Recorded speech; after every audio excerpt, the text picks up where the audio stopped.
You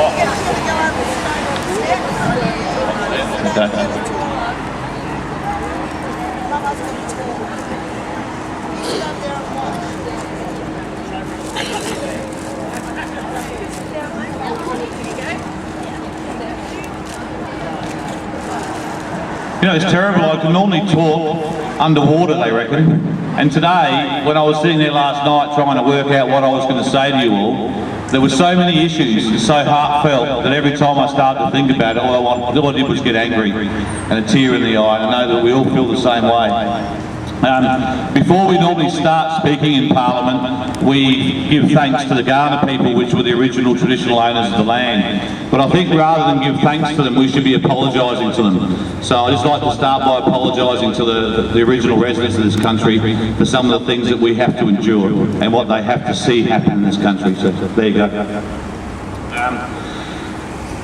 They say that a society is judged on how we treat our animals, okay? And we're here today to judge a society, the Royal Society, on how they treat animals, okay? And we're here to be the voice of those animals because they can't speak up for themselves. And I am offended as deeply as I can be by any association that thinks an animal's life has a time limit. To give a limit of 2 months on the life of an animal is offensive. And for that same organisation that would dare put a limit on the life of an animal to brag $15 million of spare surplus money in a bank account is a bloody disgrace.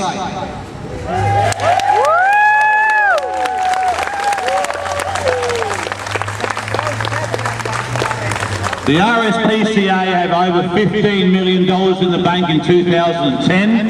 I don't know how much that goes from there. That's taken from their site. I'm offended by that.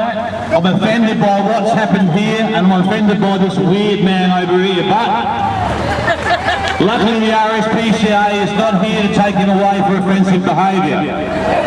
Has anyone got an orange sticker? Now, obviously I could talk about this for a long time, and I see lots of orange stickers around here.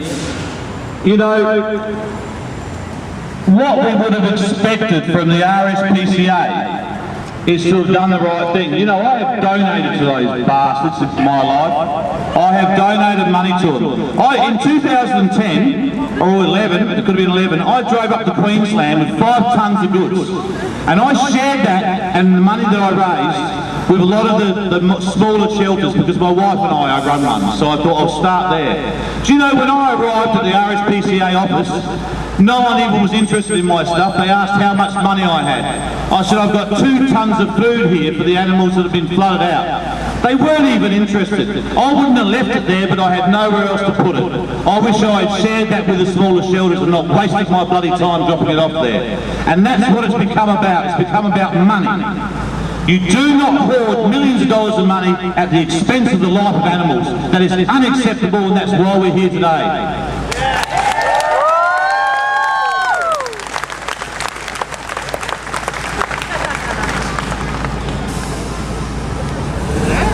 I think he wants to give us his pocket money for the RSPCA. 3 chairs. Oh, sorry, for the shelter walk. Now I want to say something from the onset here, okay? I run a sanctuary, a small sanctuary. Marooke Shelter was a small shelter that was built to look after local animals. Right? No one helped Lola. The local people helped her, but the council didn't. And they started dumping animals there. And eventually she had 130 animals, 130 dogs. And the reason she did that was she would not turn away any animal in need. And that's what we want, isn't it? That's what we want to see in animal rescue. Now you'll hear people say, when they go there it's a bit dirty. When you go there there's scrap metal out the front. Or there's some old batteries being put into piles there. That is because that's how she's had to raise the money. She doesn't have millions of dollars that gets thrown around by the government, or millions of dollars that people have given to the RSPCA over the years. She has collected cans and scrap metal.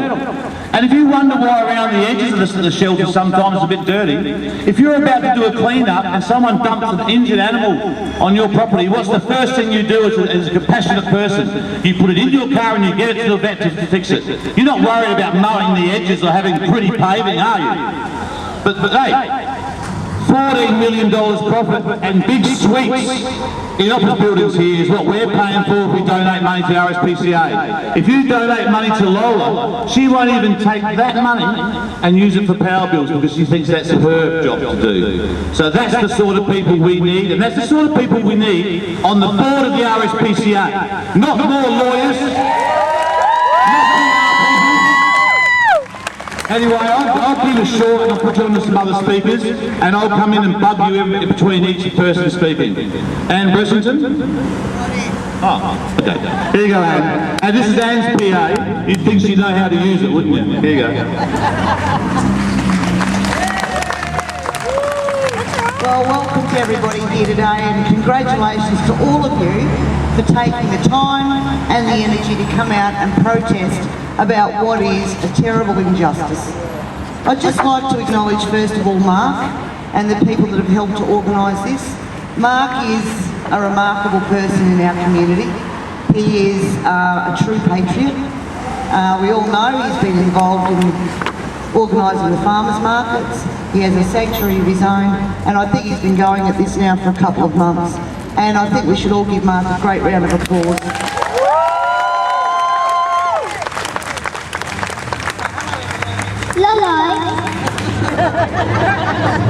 Ladies and gentlemen, I was a bit like Mark last night, trying to sit down and work out, you know, what exactly it is that you need to say.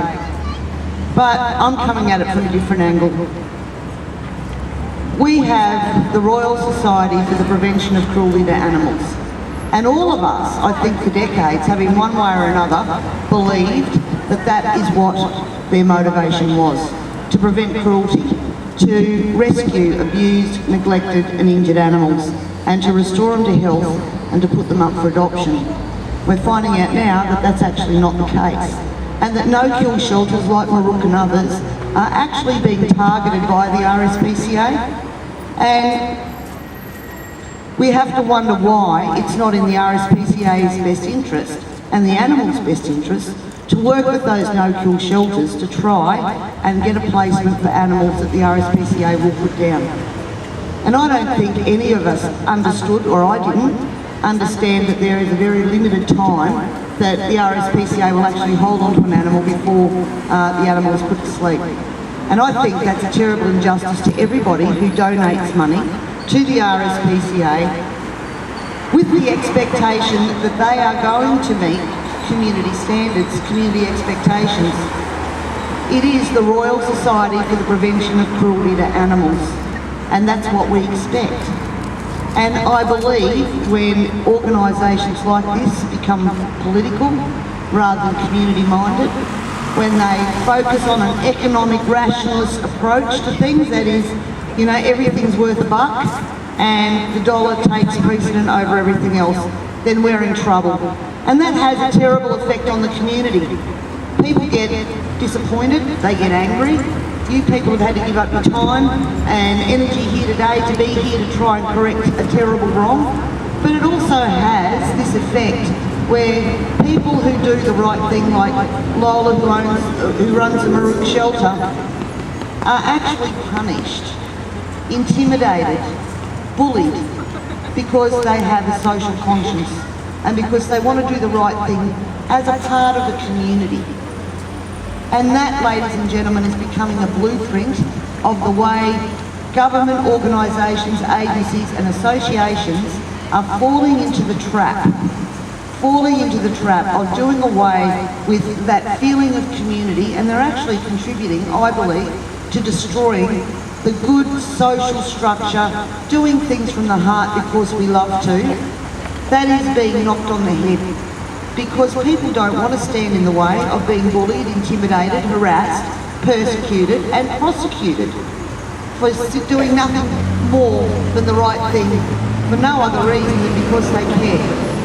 We've got to get a strong message out about what our expectations are from the RSPCA, the Royal Society for the Prevention of Cruelty to Animals, and we've got to send a message. I've made a commitment to work with Mark and other people to put up a motion in Parliament for a select committee inquiry into the conduct of the RSPCA and what its priorities are. And anybody who has a story to tell, please send it to me so I can use that in my my speech in Parliament. It won't be easy convincing other members of Parliament to vote for this motion. Don't be, fooling yourself that it'll be a done deal. They're going to have to hear some pretty compelling stories and evidence to justify a select committee. So I'd ask each and every one of you who can to get involved in that process and help me out. And also, if you want to send it through Mark, that's fine. But ladies and gentlemen,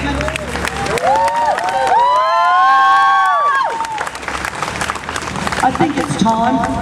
I think it's time that we all said enough's enough of the crap that's going down, not only with RSPCA but with a lot of other areas. I won't go into them today.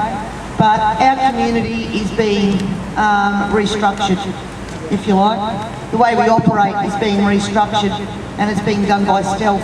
And I think today is a good start to say, stop the rot, enough's enough. In this state and in this country. Now, I wanted to look at, it was so hard to work out what to talk about because I could be here for hours on this particular topic, but let's look at what the RSPCA say that they're here to do, okay? Prevent suffering and cruelty to animals. So locking an animal in a small cage and not allowing it a bigger area, is that preventing cruelty? Taking an animal from a carer